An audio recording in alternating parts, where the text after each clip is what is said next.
Hey everyone, how are you today? Paul here, Mancave Audio, and today we want to follow up a little bit on how the progress is going on our Rotel RX-1203 monster receiver. Now, like I had mentioned in earlier videos, this was a this was a basket case when I got it, really. It was not in great shape, and but I really wanted to go through something like this and try to repair it and see how far I could get and see what kind of success levels I got. And so far, what I found out was this is one of the power amps out of it. The other one is underneath here. And this power amp was shorting the high voltage to the output transistors. So online they say the first common step is to pull the output transistors, which are on the other side, right there, which I did. Pulled them out, individually tested them with the multimeter. They all tested okay. Put new compound on the transistors to transfer the heat to the heat sinks, because there's 40-year-old heat compound, and went back at it again. And when I started to look at the circuitry on the other side of the board, I found that there is half a dozen resistors right in here that were burnt. Just, they looked horrible. So without even testing them, I went and got replacements for them, replaced them out. It turns out that none of them were actually bad. They were all way out of spec, but they were burnt beyond recognition. If I didn't have schematic here, I never would have known what they are. So these are the resistors that I changed. They were 10 ohms, 100, 4.7. I also changed all of the variable resistors in there, which are bias and overload protection and DC balance. Those three variable resistors, pots, whatever you want to call them, they were all bad. All three of them were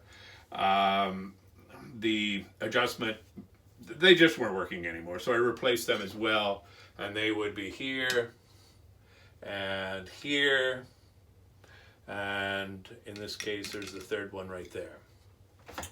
So I replaced them. I suspect that very possibly was a big problem, because you weren't able to adjust the bias, and I'm sure that everything was just getting really hot, and one thing led to another.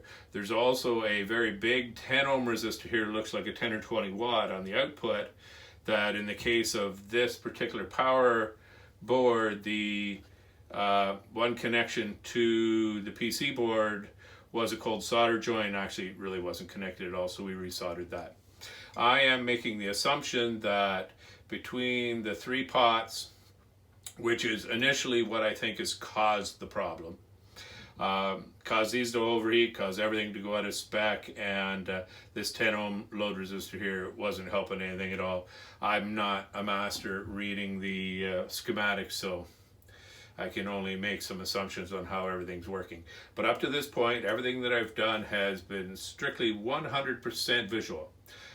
Well, okay, 80% visual. I was able to test the output transistors. There's 2 or 3 transistors in this circuit here, which would be here on the board, which is right in here, that are part of the voltage and current regulation to the outputs. And I checked them, and they seem to be okay as well. So I'm not at this point concerned that they're bad. As of yet, I have not put power back to this yet. That's where I am right now. I'm about to put voltage back onto this output board and see, as I bring the voltage up to 120 volts using my variable AC voltage, hopefully it won't start drawing a lot of current. I can make these adjustments, and maybe we'll be back ready to rock and roll again. At this point, I don't know. I haven't hit power to it. I've made what looks like the obvious changes to it in here, and I'm ready to put some voltage to it. I'm excited.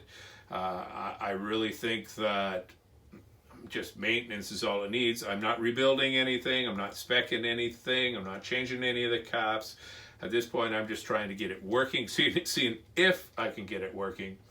And now when I start to put voltage to it, if things still are not functioning properly, they start to run, everything, circuit starts to run a lot of current, I know that something else is wrong, got a sneaky feeling this thing's going to fire up, and all I'm going to have to do is make the adjustments and then start putting it back together. So I'm excited. I want to see what's going to happen.